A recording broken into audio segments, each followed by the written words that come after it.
Watch the game while the beat flows. At the sports bar where anything goes. Laughter and joy, we're in the zone. On the swivel at the sports bar.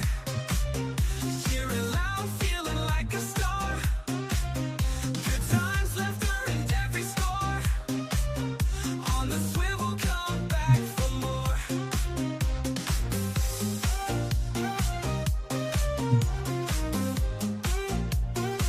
Come back for more. Tasty treats and soulful sounds. Feel the rhythm is where joy's found. Ooh. With every cheer we come alive. Come on in, let's thrive and jive. In this moment we find our groove. On the swivel at the sports bar. Cheering loud, feeling like a star. Good times, laughter and every score. On the swivel, come back for more. Ooh, come back for more. Ooh, come back for more. Tasty treats and soulful sounds.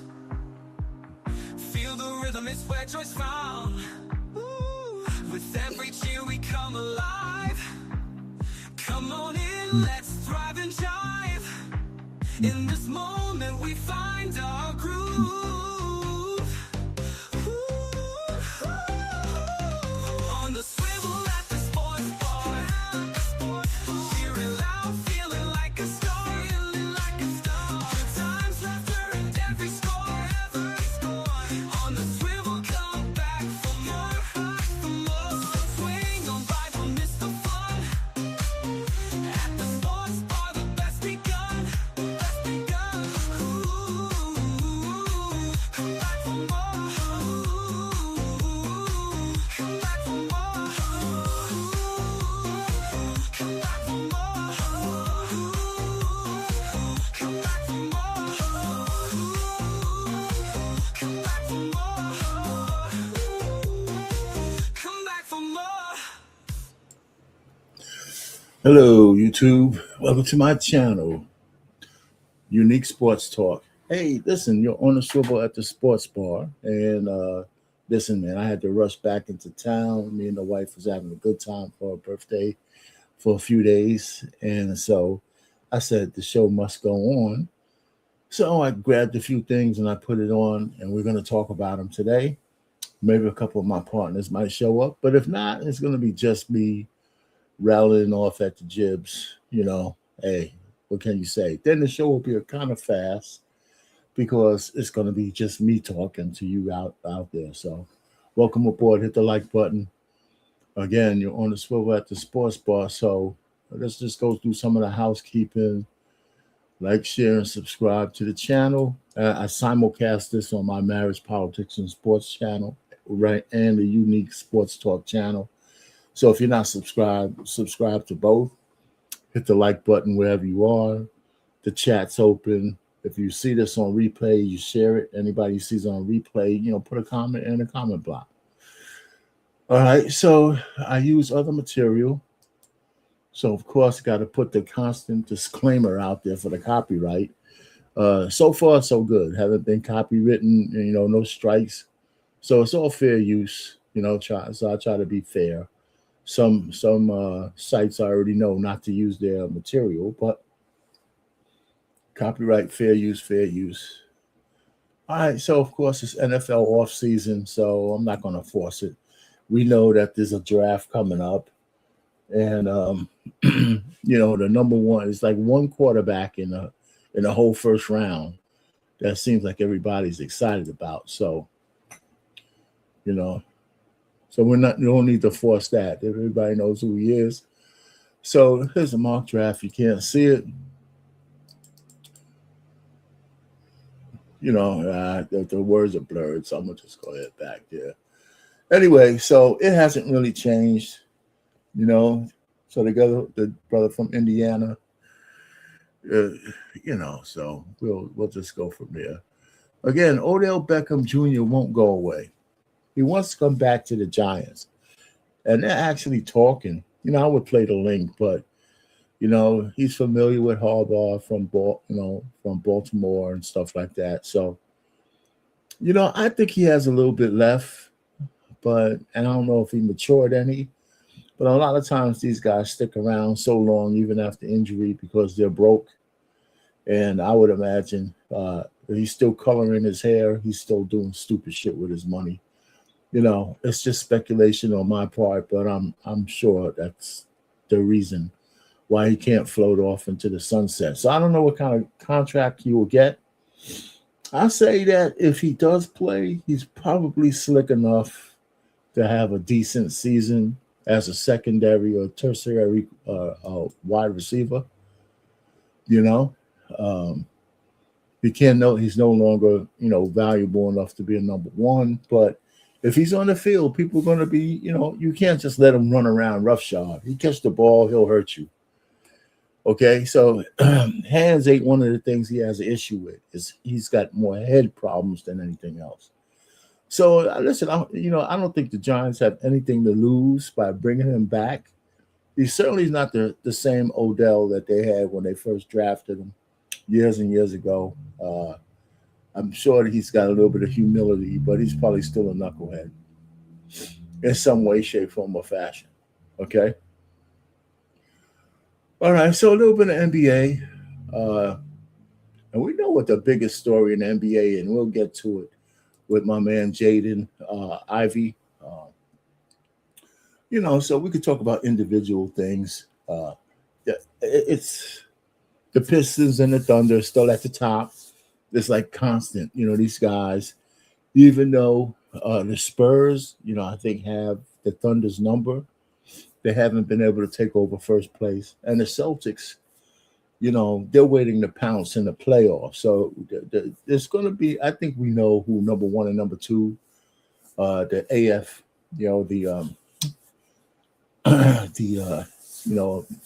the conference championship is going to be between the number one and number two.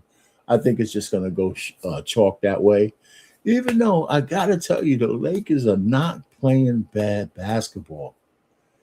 Okay, so the Spurs, the Thunder, the Nuggets, the Lakers still have a chance to win the championship. There's no doubt about it. I think a lot of the league is having LeBron fatigue. I know I am. I want the guy to retire. But the team is doing okay. But it's time for the brother to move on. Let the league grow without his name being the center of everything. So I think the playoff year is going to be pretty good. But let's get to it. Let's have the play-in tournament. Let's see who takes the sixth, the seventh, and eighth spots. Let's lock it down. And the playoffs in the NBA tends to be pretty good. Even if you get tired of regular season, I give the NBA that. It tends to be pretty good. Of course, the big story, like I said, in the NBA this week is the Jaden Ivey story about his stance coming out against the Alphabet Mafia. And the point really is, we'll get to that in the other banter section because I have a few questions and maybe one of my boys might show up and I can have somebody to bounce some ideas against. If not, I'm going to just tell you what I think about the situation once we hear a few little clips, and then we'll move on. All right, March Madness. Hey, man. The Final Four is here. Of course, we're going to start with the men. Illinois and UConn. Listen, UConn is surprising people, and UConn could win this thing again. And so can the women. Now, it wouldn't be the first time the women and the men's UConn team won a championship. I forgot what year it was, but they did it before, and they could do it again. So, who you got? So the games are on the 4th for the men, Saturday the 4th. And I'll probably pretty much kind of be glued to the TV to watch the Final Four. For not just the men, but probably the women on the 3rd. We'll hit the women next. I haven't really decided who I'm going to pick, but I always kind of lean towards UConn. A UConn Michigan matchup will probably be a good. I think any matchup will be pretty good, but I think UConn and Michigan is probably going to be it. That's what I think. That's what I think. So you could just tell me who you think, and that's it. All right, what's next?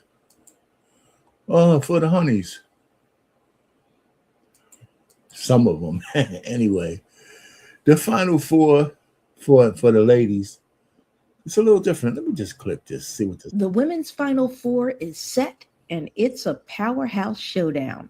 I'm Tondalea Wilder with your She Got Game Sports Minute. For the first time in years, all 4 number 1 seeds are heading to the Final Four: UConn, South Carolina, UCLA, and Texas. That means no Cinderella stories, just elite programs, elite talent, and championship expectations across the board. The matchups: UConn faces South Carolina in a heavyweight battle, while UCLA takes on Texas for a shot at the title game. This is as loaded as it gets. 4 teams that have dominated all season, now 1 weekend away from a national championship. No surprises, no shortcuts, just greatness. And now the question is, who finishes the job? And that's your She Got Game Sports Minute. The funny thing about it is that this Final Four in the women's showdown is probably going to be more excited than pretty much any WNBA game you'll watch this season. Maybe save some games in the playoffs.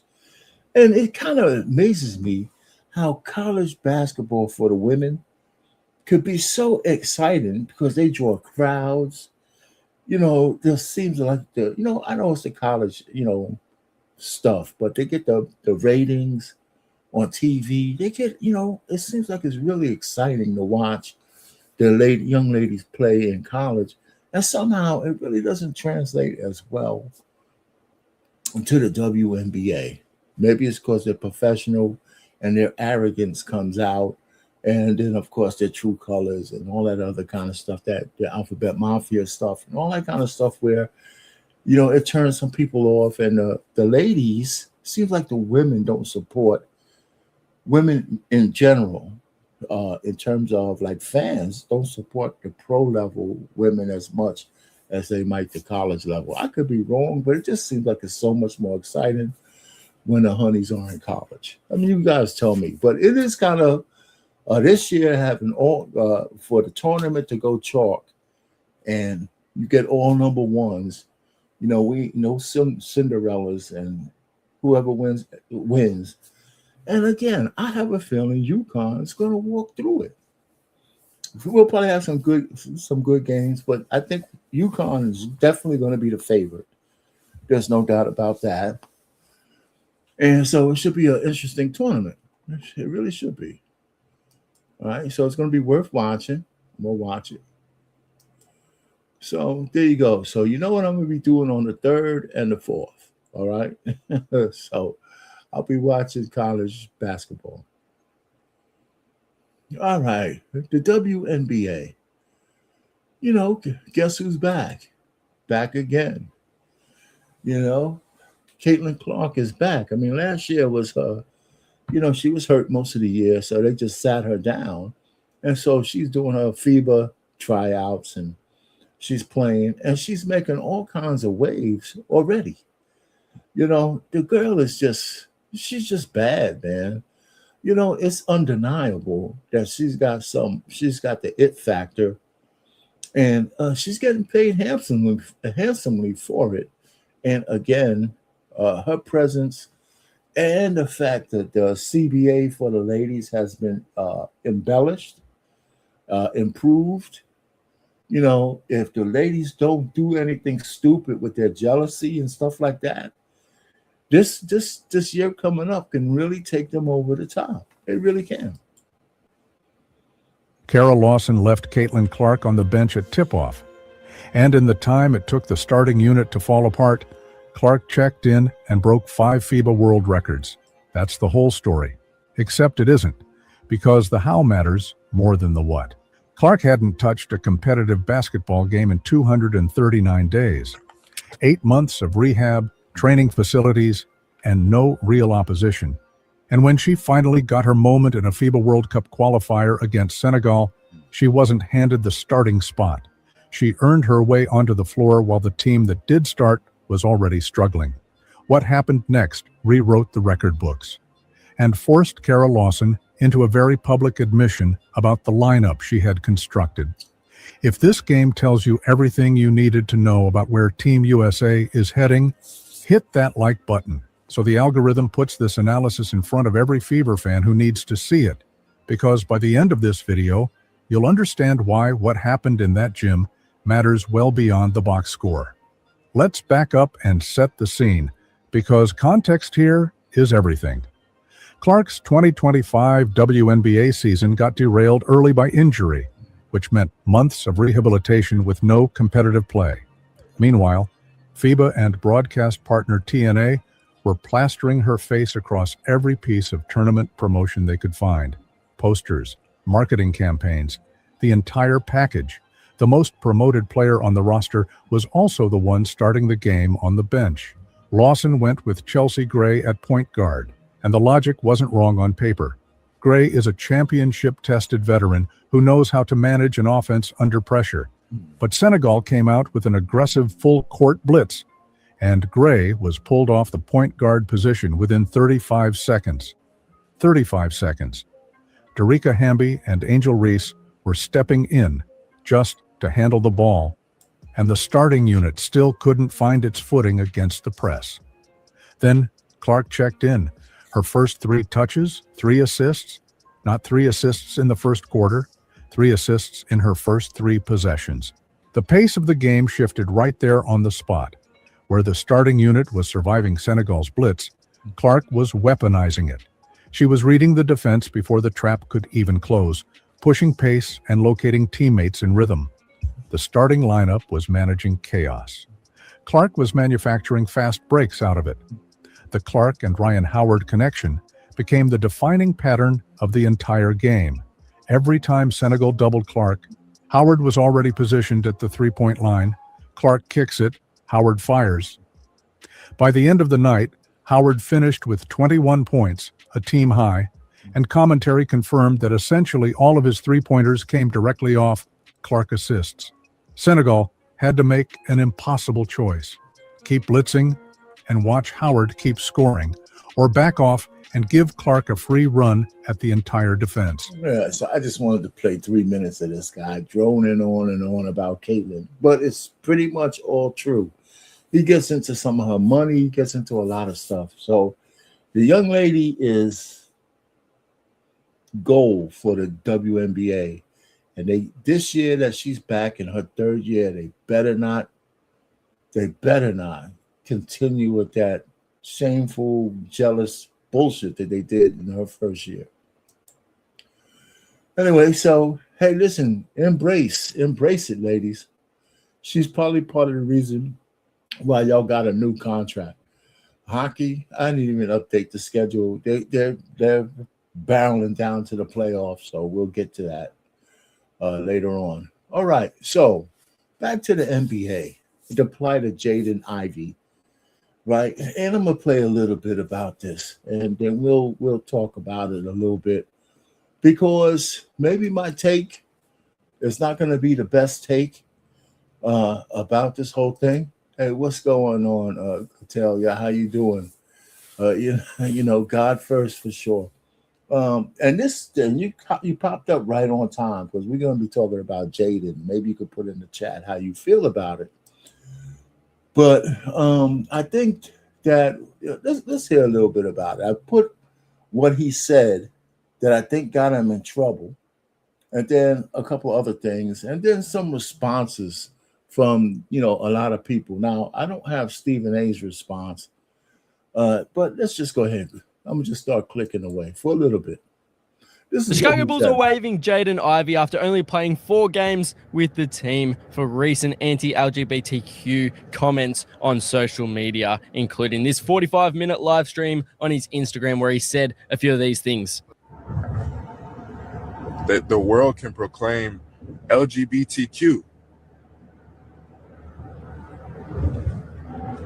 Right? They proclaim Pride Month and the NBA. They proclaim it. They show it to the world.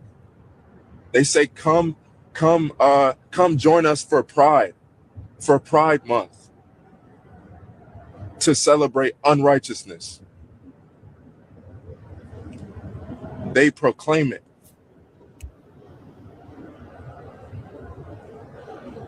They proclaim it on the billboards. They proclaim it in the streets. Unrighteousness. So how is it that one can't speak righteousness? How is it one that how are they to say that you man, this man is crazy? Don't we all, doesn't even the world make judgments? All right, so let me stop it there, because I'm certainly not going to play 45 minutes of it. But the truth of the matter is, the man's not crazy, okay? He's naive, okay? He's not crazy, but he's naive. The NBA as a commercial enterprise, you know, they're going to support, they want money from anybody who's paying. Yeah, and one of the things he did forget, now, of course, you don't have to be, as a private citizen, you don't have to be for Pride Month. You don't have to buy into anything that the Alphabet Mafia is trying to sell. As them being private citizens, they have the right to be who they are. If they're sinning in the eyes of God, that's between them and God to judge. You know, now, as an NBA player playing for a team, you could have all of the views that he has, and obviously he has a lot of views against what the NBA is doing. But he also forgets the NBA owns the WNBA, which is pretty much 60% lesbian. The whole goddamn league is full of lesbians. You know what I'm saying? And so the NBA, by default, is going to be inclusive of the Alphabet Mafia. Now, you do have the right to say everything he just said. He does. But you don't have the protection from the consequences. Now, a private organization can fire you for not complying. Now, everybody could come against the NBA, but the NBA could, you know, I think in a court of law, they wouldn't be hurt. They would win the case. They would win the case. I just really believe it. They would win the case. Now, here's the difference. Well, let's play another little segment about my man after he gets let go. Jaden Ivey gets dropped from the Chicago Bulls. They said my conduct is detrimental to the team. Why didn't they just say we don't agree with his stance on LGBTQ? Why didn't they say that? How is it conduct detrimental to the team? What did I do to the team? What did I do to the players? I did nothing but practice with them, play with them, pass the ball to them, good teammate to them, said good job, good shot. I said, good job, good pass, way to play, bro. Right? I said these things. So why is it that the NBA and the Chicago Bulls say that I'm detrimental to the team? Oh, yes. How? Because I believe in the truth. I know Jesus is the way, the truth, and the life. How do y'all feel about this? Yeah, again, this is your feeling. Now, I agree with him that they could have came out and said, that that even if he's a good teammate, right, he's the squeaky wheel in the corner, and the detriment is not to the individuals of the team, but the cohesiveness of the team, because there'll be some players who agree with him, but say nothing. There'll be other players and maybe a few gay players on the team that you don't know about who are in the closet who have to listen to him. So his not ability, but his righteousness to speak out as a private citizen against his employer, puts the employer in a precarious situation. You know what I'm saying? It really does. And so they said it's easier for them to get rid of the quote unquote cancer from the team, because there could be other players who feel just like them, just like him, but they're going to keep their mouths shut. Now, here's the thing. Now, here's where he would be right. Here's where he would be 100% right. If they put a LBG, Alphabet Mafia logo on all the uniforms and try to mandate the players wear the rainbow Alphabet Mafia flags, then he would have the right to tell them to kick rocks. Just kick rocks. I'm not wearing it. And if they fired him for that, he could sue the hell out of them. Right? They could play, the game could go on. His uniform he doesn't have to be a flag for something he hates just because his employer says so. Okay? So they would be in the wrong if they try to force him to wear a logo that promotes the Alphabet Mafia.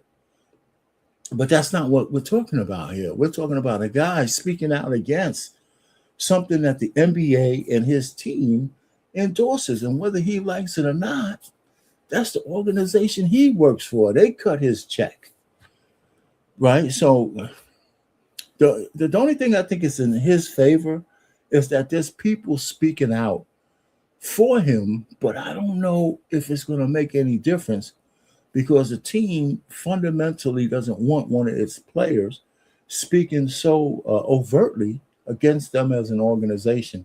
And then they have to cut him a multi-million-dollar check. Get the hell out of here. That's not how the world works.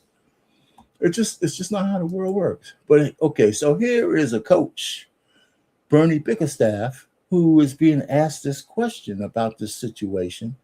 And I give him a couple of style points for being really political on this one. Having built a relationship with J.I. And feeling like you know his character and his heart, is one thing. For him to go through what he's gone through, I know has been extremely difficult for him as far as, the way he was playing, the injuries, trying to make the comeback and trying to overcome that. So I don't think we can overlook the human aspect of all these things and how that impacts, people and their decisions.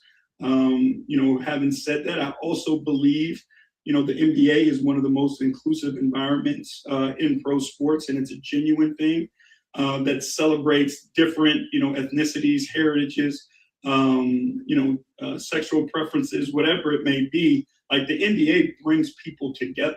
And I think that's the great thing about our sport. And it's something that, we understand the responsibility as you live that day to day, but giving people an opportunity to just be who they are, right? And if, we don't believe the same thing, as long as your beliefs don't infringe upon me, like you have a right to have your beliefs and be the person that you are. And this environment should be an environment that supports that and gives people the opportunity to be the best version of themselves, no matter who that is or what they believe or what choices they may make, again, that don't impact or infringe on other people's. Having built a relationship with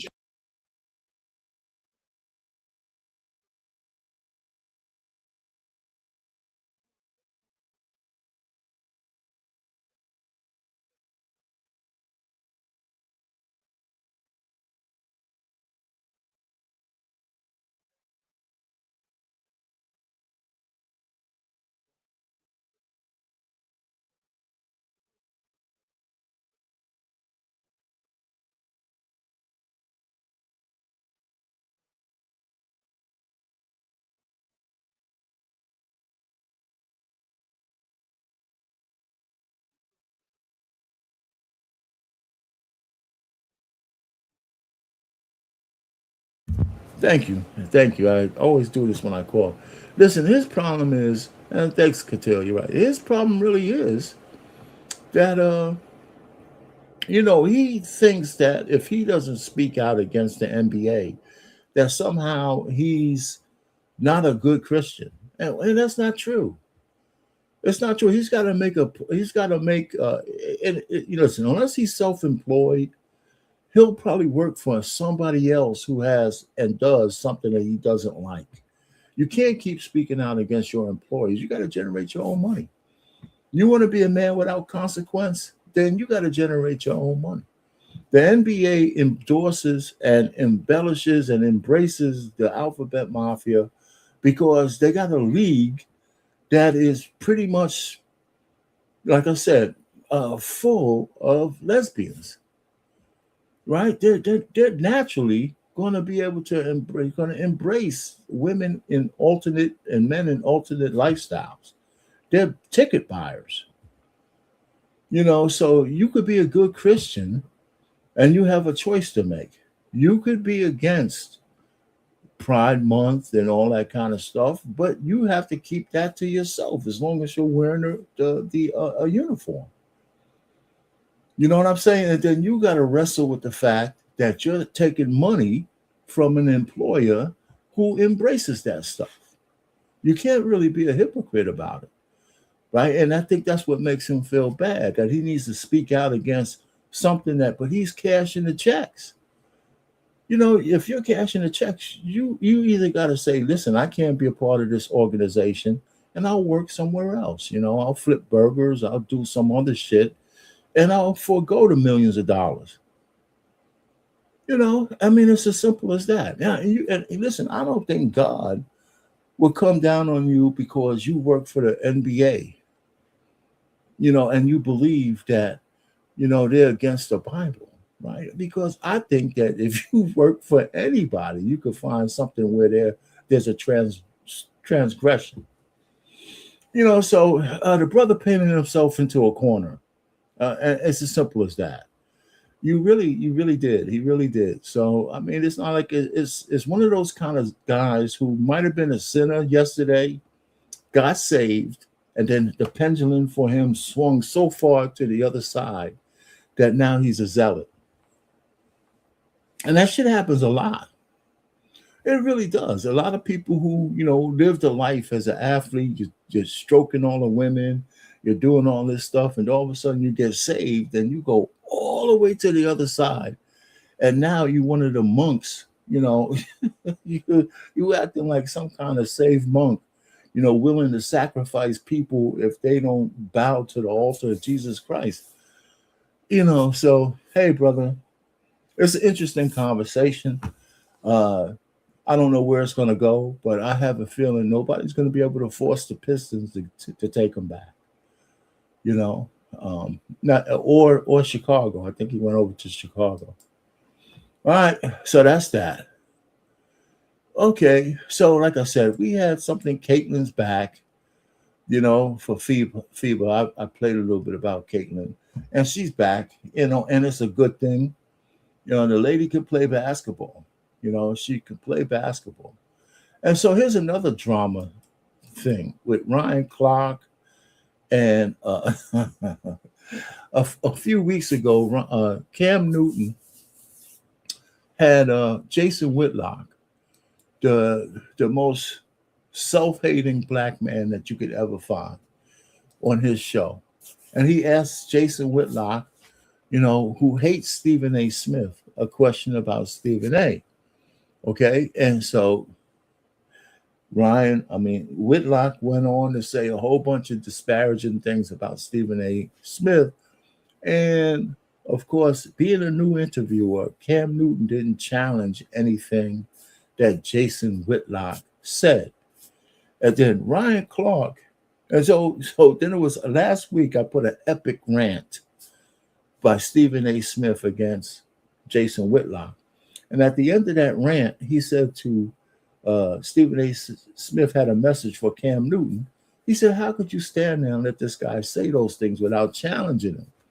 Okay, then Ryan Clark chimes in and says that Cam Newton was not delinquent, but kind of delinquent. Let's just use that word, for letting Jason Whitlock on his platform to say the things he said about Stephen A., knowing that Stephen A. is the one who put Cam Newton on First Take and propped him up so he can get national notoriety. And then, Ryan Clark said, this should be some loyalty to the man who hooked you up for you to not even give a platform to an asshole like Jason Whitlock. And then Cam Newton says, hold on a minute, man. You can't tell me to be loyal and who I can bring here. And then Stephen A. comes in and says what he says. But let's start from the beginning. Well, from I tweeted that, if you work with someone and they allow you to come on their show, You know, I find it strange that you would allow someone who you know they've had public disagreements with on your show to talk about that person. And what I was talking about in the situation was Stephen A. Smith, Cam Newton, Jason Whitlock, right? Jason Whitlock goes on Cam Newton's show and, you know, he says all these things about Stephen A. Smith, and now Stephen A. Smith responds. It talks about having your own platform, you know, and how you approach it. When you see something like that, Freddie T, because you are the most diplomatic human I know. When we sat down, Channing goes, I know a lot of people that don't like Ryan. I don't know nobody that don't like Freddie. Right. There's somebody out there. Hey, I ain't never met him. Well, what do you kind of think about that whole ordeal? Because then obviously Stephen A. has to respond as well. Yeah, I love Cam to death, man. And, I do know that Stephen A., based on how things work around ESPN or what I've come to learn along my way the past 4 years, is Stephen A. has given so many people opportunities, at that network. He's used that platform of his to help build, the shows that they have. And I also know that he's extended the opportunity to Cam.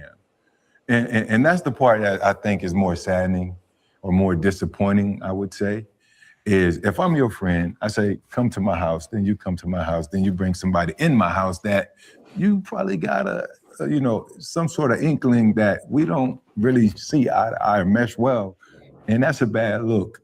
Again, Cam did it for whatever reason Cam did it for. I'm not here to judge that.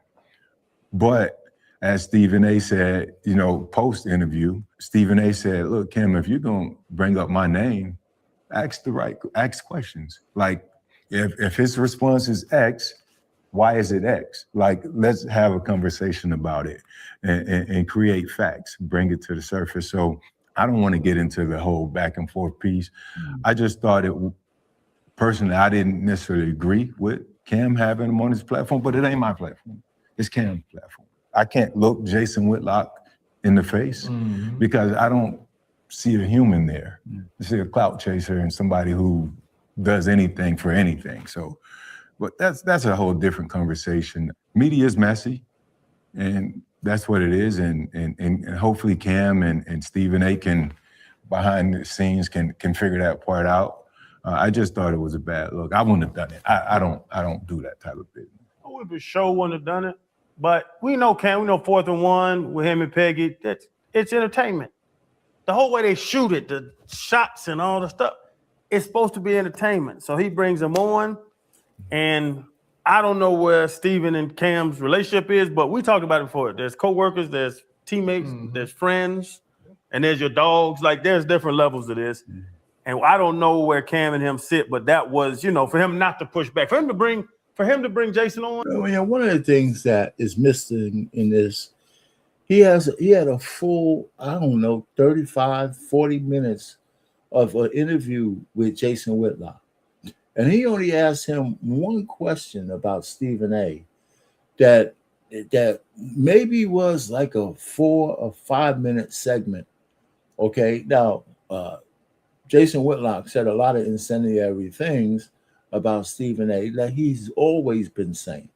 But the overall interview was not about getting Jason on just to talk about Stephen A. It might have seemed like that because Stephen A. is the big name, the big kahuna, So that's why we're here, right? That's why the big argument. And I guess when you mention the big name, the big daddy in this whole thing, I guess it kind of just, push all the rest of the why Jason Whitlock was on the show to the side with all the questions he was asked and just focus on his hatred for Stephen A. Smith. No problem. Let's discuss this. But it wasn't a discussion. He just sat there, and told lies pretty much. But on the other side of that, Stephen A. Smith had us over his house, had some delicious air fried wings. He had the good lemonade, the good sweet tea. Stephen A. doesn't need any protection because he lit Jason Whitlock's ass up on his response. Oh, yeah, he sure did. I love that Cam brought it out of him to make Stephen A. really go where he had. Yes. I never want to be tied into no buffoonery, ever. I don't believe all content is good content. I don't believe all publicity is good publicity. I don't think we have to be gossipy. I don't think we have to be messy. I don't think we have to always be chaotic. I don't always think that we have to create some level of drama. I don't want to be that person. If that's what I got to be for you to like me, I'd rather not be liked.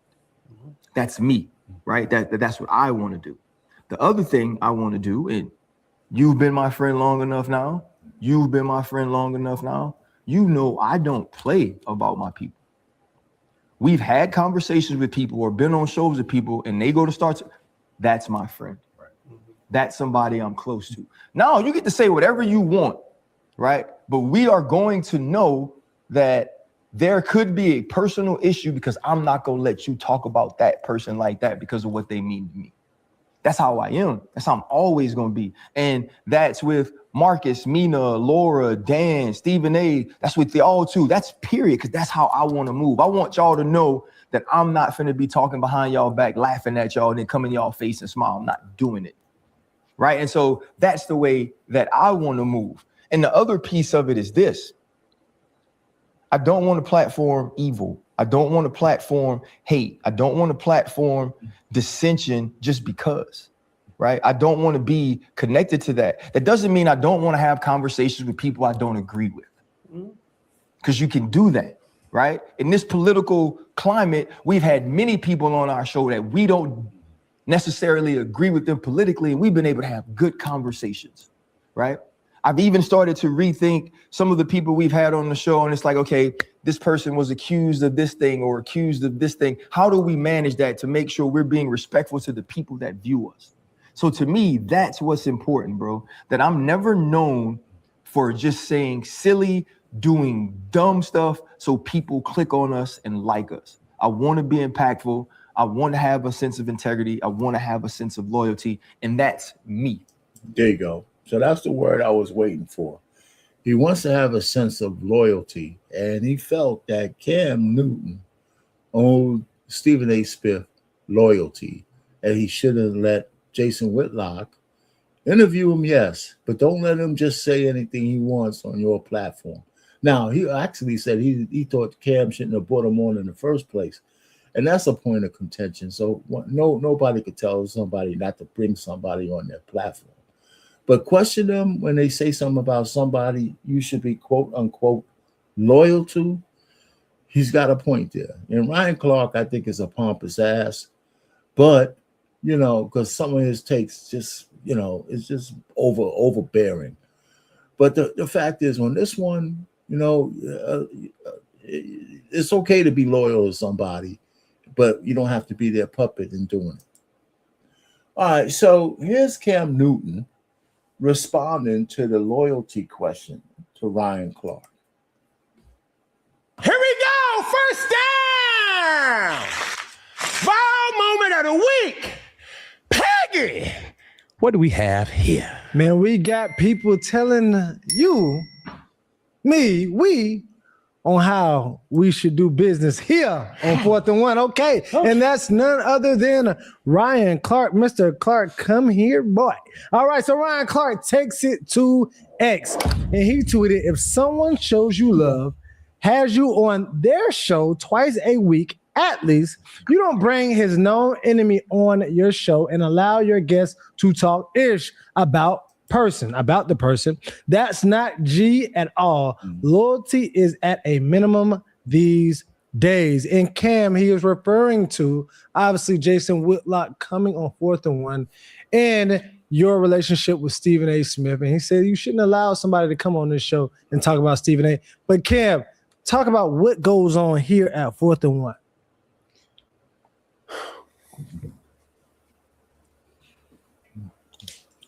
It's a moment of silence, bro. Okay, I had to take a moment of silence because I got to leave with love. There you go. Okay. Mm-hmm. Ryan Terry, you know,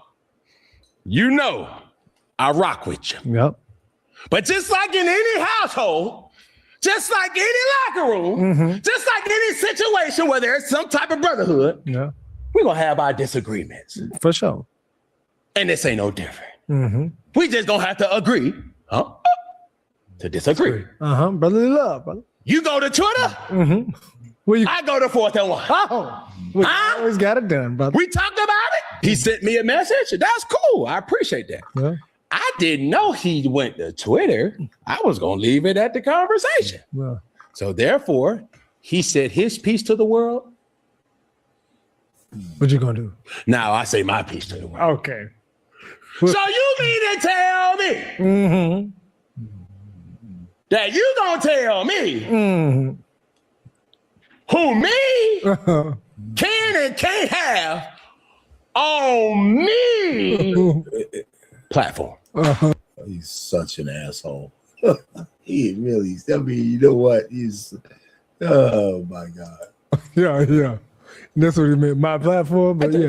No. Yeah, you understand. Oh. You gonna tell me who me can have on me platform? I don't go and say to you who you can have on your platform. Yeah.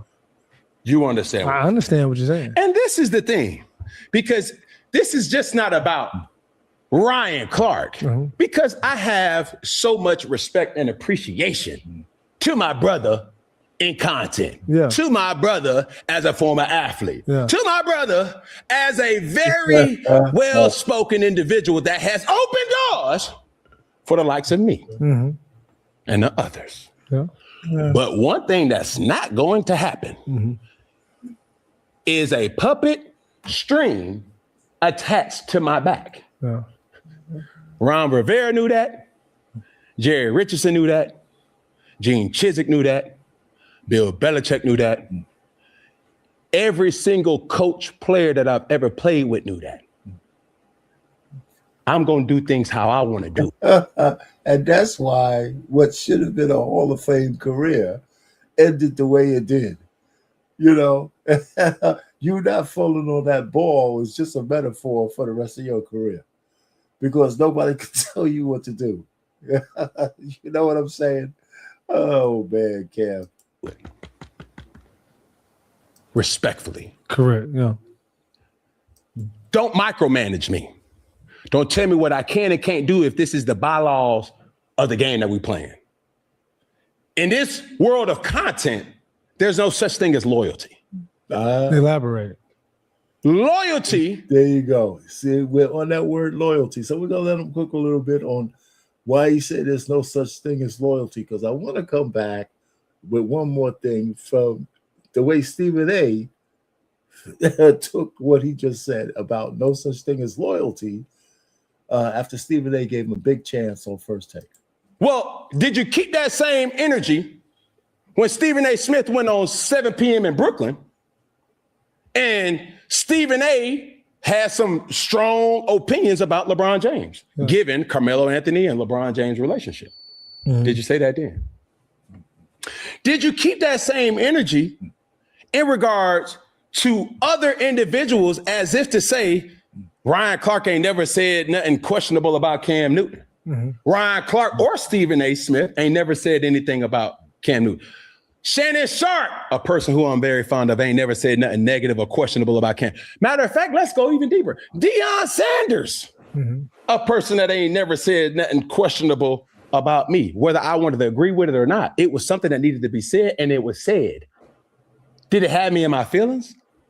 I don't really have feelings when people have to do their job and they cover sports and they give their opinion and insight to said sport. And I think that's a new outlook you have now, because obviously, even when things were said as a player, I think it did hit you in a way of like, dang, why would you say that? But hold on. I said those 4 individuals. Okay.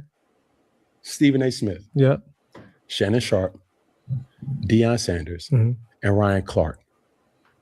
Because those are the people who I listen to, who I respect. Yeah. African-American brothers in this media space, once upon a time, and they all had something negative to say about Cam. But what did Cam do? I didn't run a Twitter. I understand that. That comes with it. So you All right, so so he goes down on this thing. His boy told him at one point, people saying stuff about you did bother you, but okay, so he pinpointed to those 4 guys. But again, he really didn't explain his thought about there's no loyalty, and I don't think he gets into it deep. I think he's moving past that. But anyway, so loyalty. He felt that what his platform is, he didn't have to be, it's not a loyalty thing, it's his platform. So it goes into some more deep depth, okay?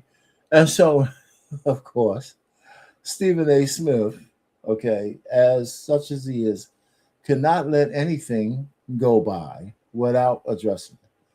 That's his thing. He can't hear anything without having something to say. He's just going to respond. So let's hear what Stephen A. said. Stuff like that. Let me go back. In terms of what to Ryan Clark and his position.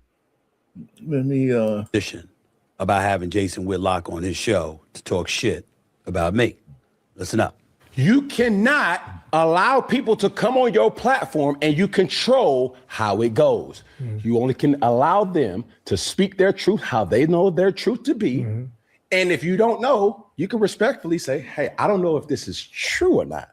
So when Stephen A. says you didn't hammer down on the question, I didn't know that it was a lie.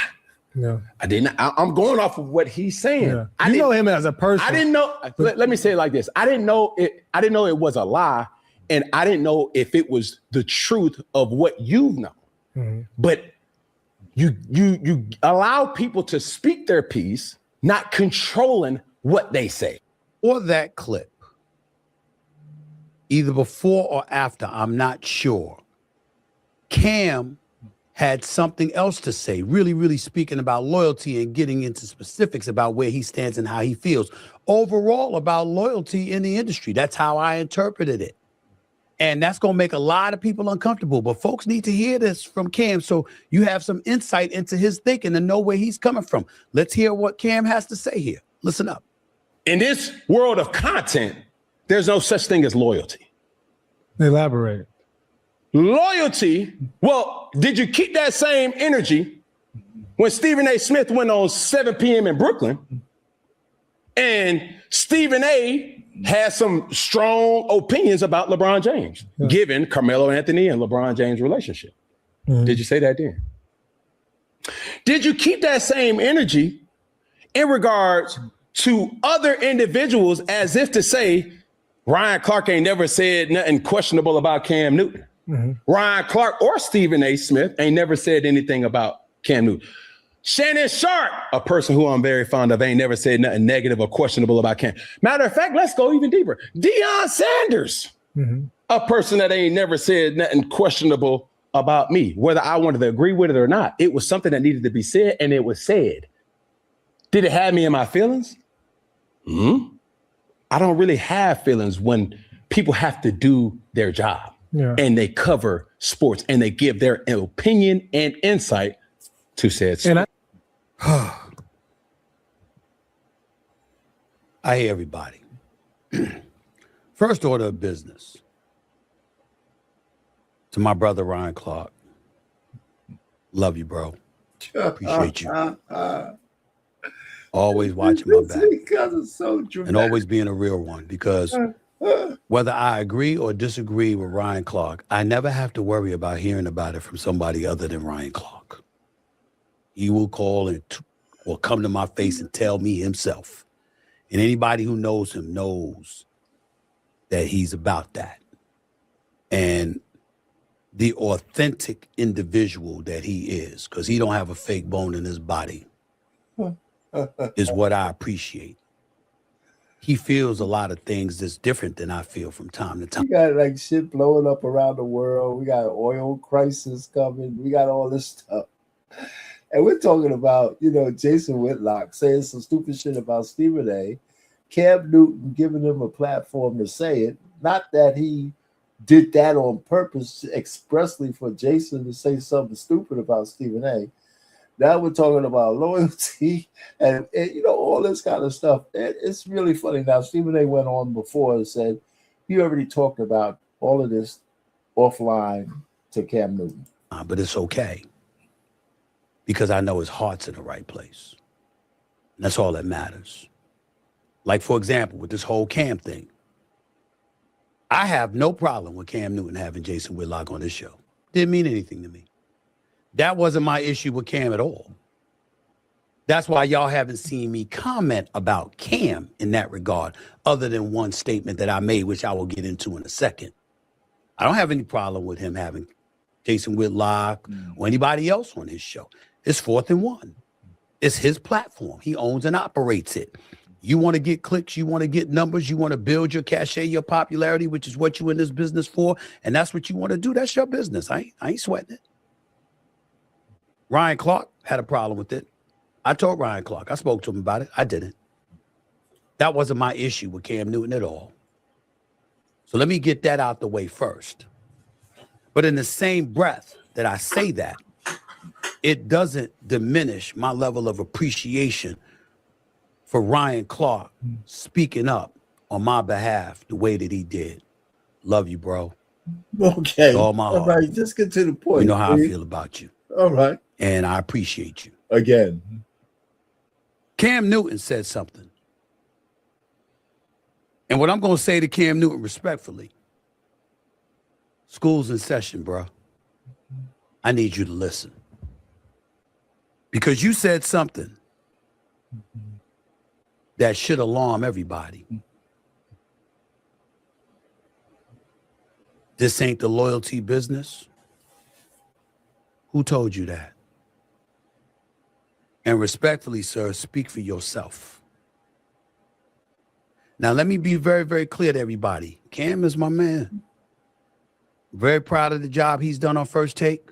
I'm very proud of his contribution to the show. You understand? I want him back, the whole bit. This ain't that kind of party. Cam and I have spoken. I am not saying anything to y'all, and I'm not about to say anything to y'all that I haven't already told Cam. Okay? So let's be very, very clear about that as it pertains to the Whitlock interview.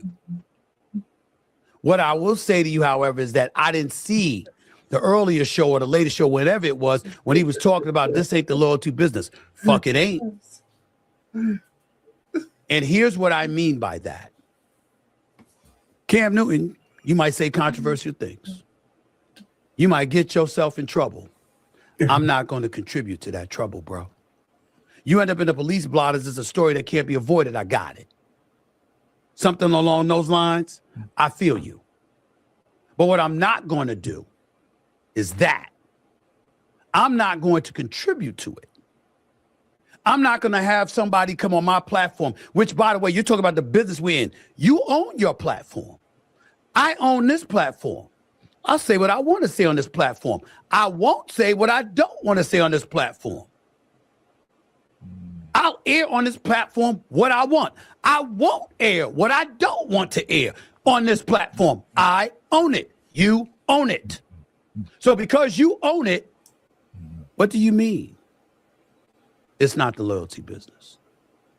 Cam Newton, without mentioning any names, there are some cats doing podcasts and stuff like that.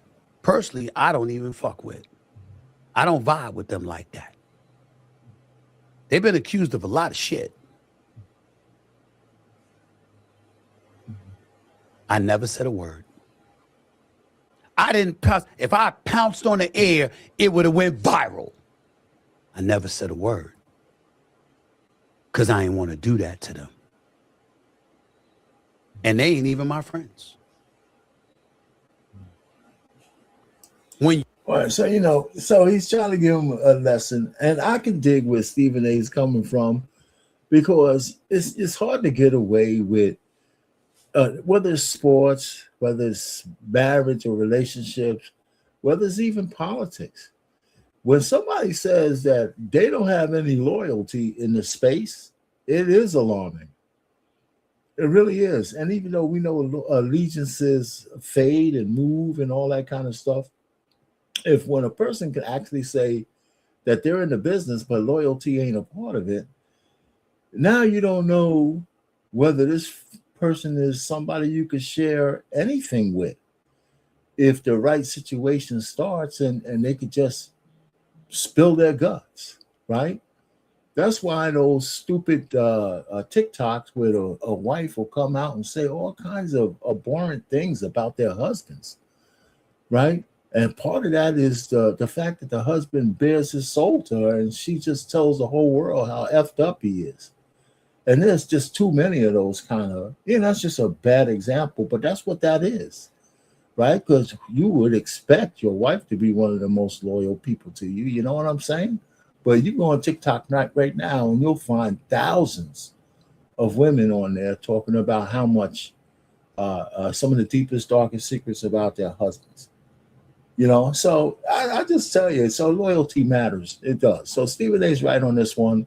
Cam, I don't know if he's going to get the message or not. He's a grown man. If he hasn't understood this by now, it might be a concept that we'll never really fully settle with him.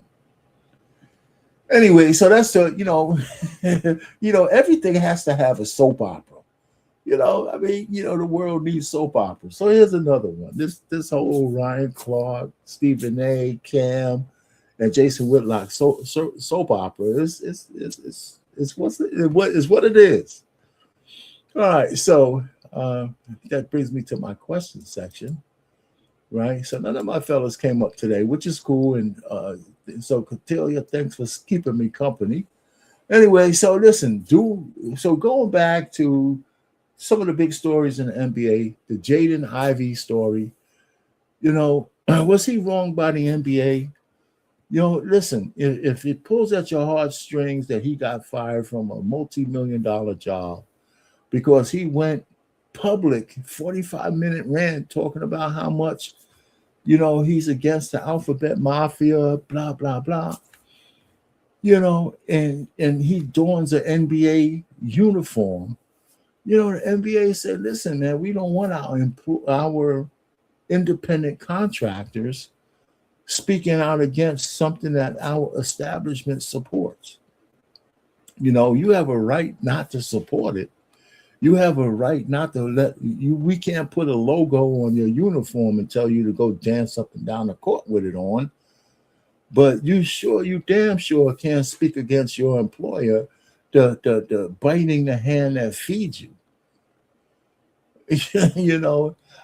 So we all have to make a choice. I worked for the Department of Defense for my whole life. I don't like war, but that's when it was the Department of Defense. I went on in my head to rationalize, as long as we doing kicking people's ass because we're defending the nation, I can get with that. But when we get into the offensive shit like the president is doing now, I had a problem with that. But guess what? When I was working, I didn't go around the goddamn halls of my job talking about how bad the war was, or any of these wars was. I kept my mouth shut on that. None of my meetings, we couldn't get into political conversations because our only job was to get weapons that worked to our soldiers so they could come home to their families.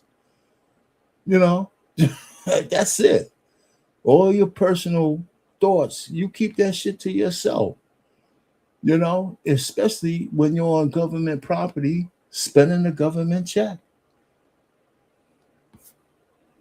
And if I didn't like it, then you quit. I have friends who actually left the Department of Defense because they couldn't deal with the dichotomy, right? They felt like hypocrites, spending the money, and they were against the things that were going on in the government.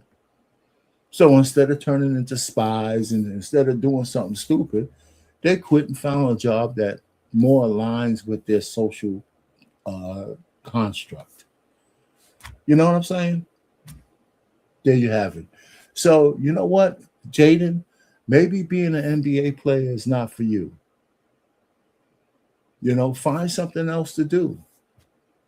Find something else. That's just my opinion. It might not even be a popular one, but the NBA doesn't owe you a job if you can't stand the things they stand for.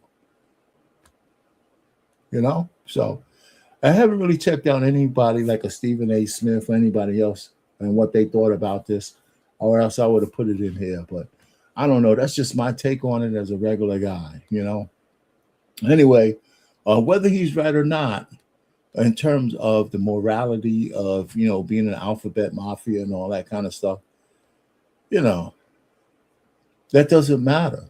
Not when you're accepting a check from an organization that fully endorses what's going on.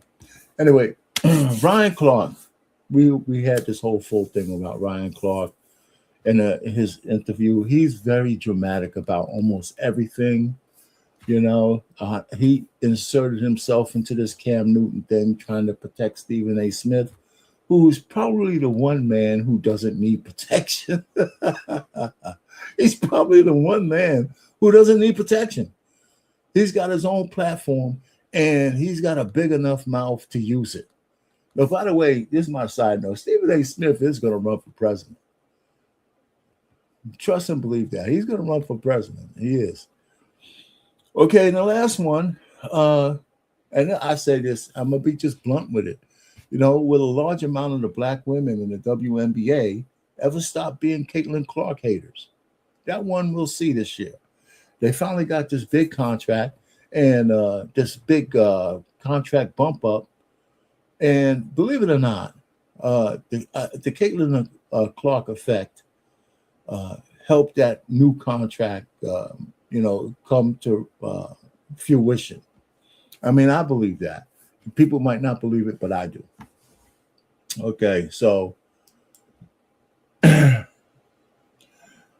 yeah, hey, listen, there you go, man. I think somebody agrees with me about some of the stuff I say. I know, but I just think I try to be rational about some of these things, Catalia, and regardless, some things are not right or wrong, but you got to pick your poison in life. You really do. And all of it is not, or you got to take your medicine. You got to pick your poison, and sometimes you got to take your medicine. And a lot of times the medicine just doesn't taste good. But you got to be real with yourself. Okay, so that's that. And the boxing schedule, I saw this fight, such as it was. Sebastian Fandora is like 6'3", right? He's 6'3". Keith Thurman probably is 5'8" at best. And they fought at super welterweight. So this guy's 6'3", is like a stick figure, but he had 11-inch reach advantage over Keith Thurman. And he beat the hell out of Keith Thurman in I don't know, maybe 4 or 5 rounds. I had to stop the fight. Man, Keith Thurman's face was all, bloody and beat up. Man, he took such a butt whipping in this fight, in this championship fight. And you know what? I think Keith shouldn't have took the fight in the first place. He looked a little kind of pudgy in the down there, and he hasn't fought. He hadn't had a lot of fights in the last 2 years. I think he fought maybe once. You don't come out of that kind of sleep, fighting sleep, and fight for a championship. So his name got him a championship fight, and he got his butt whipped. You know what I'm saying? And I think that unless he could go back to the drawing board, get back in tip-top shape, I think he should probably hang him up. I think he should hang him up. He got beat down pretty bad. And you don't want to become like a journeyman fighter, just fighting people just for a payday. And every fight takes a little bit out of you as a human being, so, and every fight is not going to be a multi-million-dollar fight. So sometimes it just says, okay, did I make enough money? Did I save enough, invest enough? And I can move on to another profession. So anyway, this is the end of this, coming to the end of the show. Hit the like button for the algorithm. Share this with some friends. Get some more people to come out and watch it. Some of my boys didn't come up today, but that's okay. Oh, did you saw this? Yeah. So you know what? That's the thing, man, I like about you. You watch everything. Yeah, it was a butt whipping, man. That reach advantage was crazy. It was crazy. I mean, it was like such a one-sided fight. So anyway. Well, anyhow, thanks for coming up. What's that, Starboy?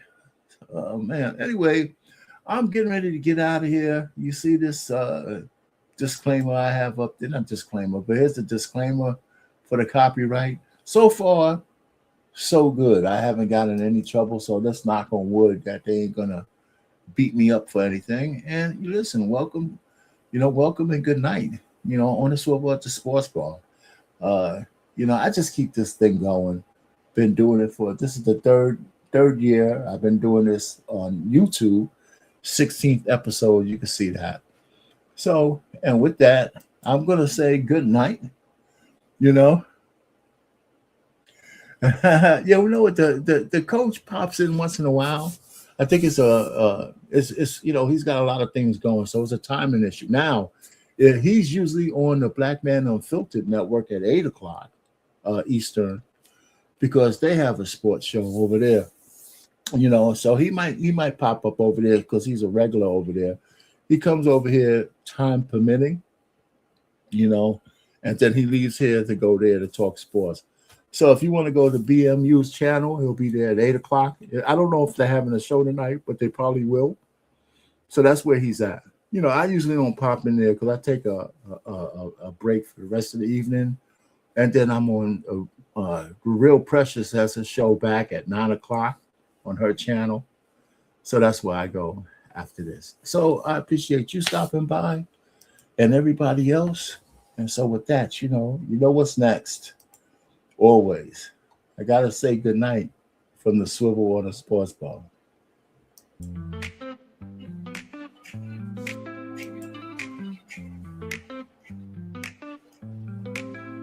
Grab your friends, it's time to play. Join the fun, we're here all day. Watch the game with drinks in hand. On the swivel, let's take a stand. On the edge of our seats, we live for the thrill. In this moment together, we're feeling the chill. So here's to the laughter as we gaze at the stars. We say goodnight from the swivel at the sports bar. In the flicker of the screens where our spirits unite, let's cherish this time as we fade into light.